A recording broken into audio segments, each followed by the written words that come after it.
जैसे जैसे लोकसभा चुनावों के नतीजों की तारीख पास आ रही है, अटकलों का बाजार गर्म हो गया है।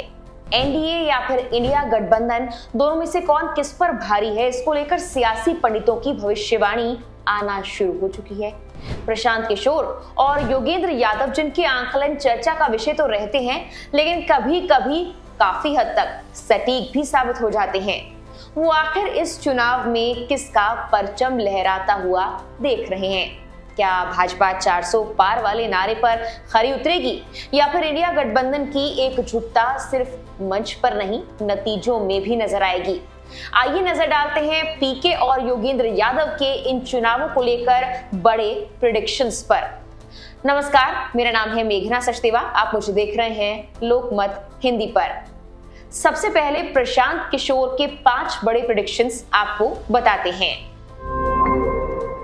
21 मई को रणनीतिकार प्रशांत किशोर ने एनडीटीवी से बातचीत में कहा, मौजूदा भाजपा सरकार के खिलाफ ना तो व्यापक गुस्सा है और ना ही चुनौती देने वाले के लिए कोई शोर है। उन्होंने भविष्यवाणी की कि प्रधानमंत्री नरेंद्र मोदी मौजूदा लोकसभा चुनाव में भाजपा को एक और जीत दिला सकते हैं। उन्होंने कहा कि पिछले 5 महीनों में से मैं कहता आ रहा हूं, आप चुनावों का आंकलन कैसे भी करें, ऐसा लगता है कि मोदी के नेतृत्व वाली भाजपा वापसी कर रही है। उन्हें पिछले चुनाव के समान नतीजे मिल सकते हैं या थोड़ा बेहतर प्रदर्शन भी कर सकते हैं। इसके बाद तेलंगाना बेस्ड आरटीवी के साथ बातचीत प्रशांत किशोर ने कहा कि लोकसभा चुनाव में भाजपा के नेतृत्व वाले एनडीए को भारी फायदा होने वाला है और पिछले 5 से 6 महीनों में कुछ भी नहीं बदला है। उन्होंने कहा कि आंकड़ों का अंदाजा लगाना मुश्किल है कि कौन सी पार्टी या गठबंधन कितनी सीटें जीतेगी। उन्होंने ये भी कहा कि भाजपा को असम, पश्चिम बंगाल, ओडिशा और तेलंगाना में भी अपने वोट शेयर और सीटें ज्यादा हासिल होने की संभावना है।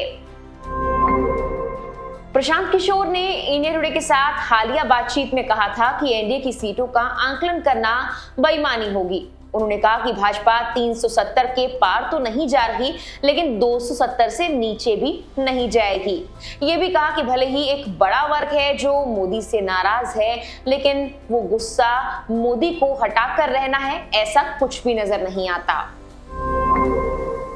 वहीं द वायर पर दिए गए अपने इंटरव्यू में भी प्रशांत किशोर ने भाजपा की जीत की भविष्यवाणी कर डाली।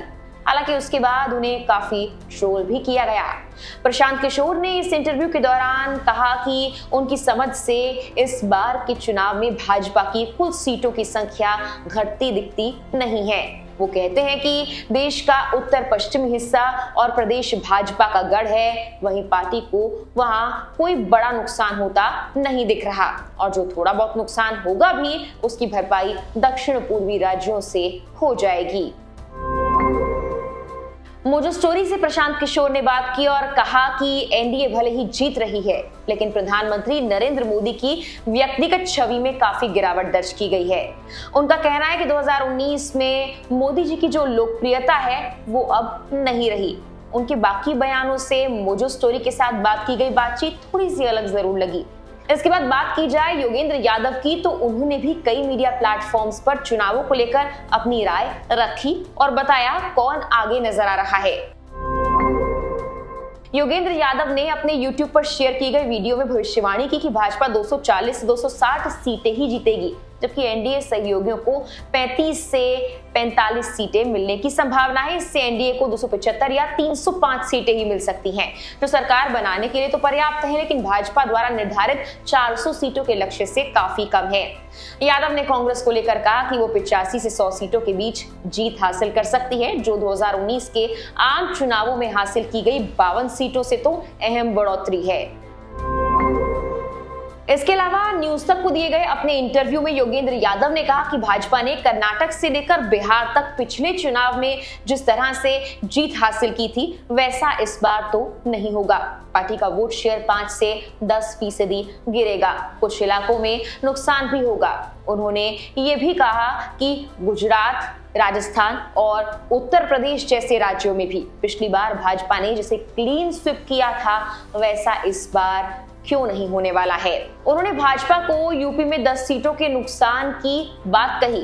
योगेंद्र यादव ने बताया कि यूपी में दलितों के भीतर ये मैसेज गया है कि अब बारी संविधान बचाने की है। इसके अलावा कॉमन फैक्टर जैसे कि महंगाई, बेरोजगारी, किसान की हालत भी काफी प्रमुख मुद्दे हैं। इन सबको मिलाकर देखने पर पता लगता है कि भाजपा को यूपी में 10 सीटों का नुकसान तो हो सकता है।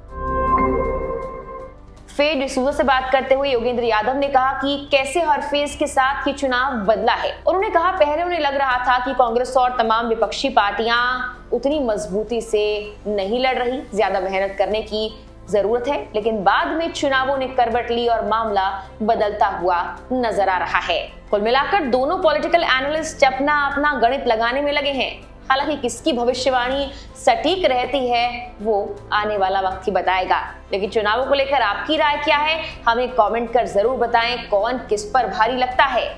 फिलहाल के लिए इतना ही।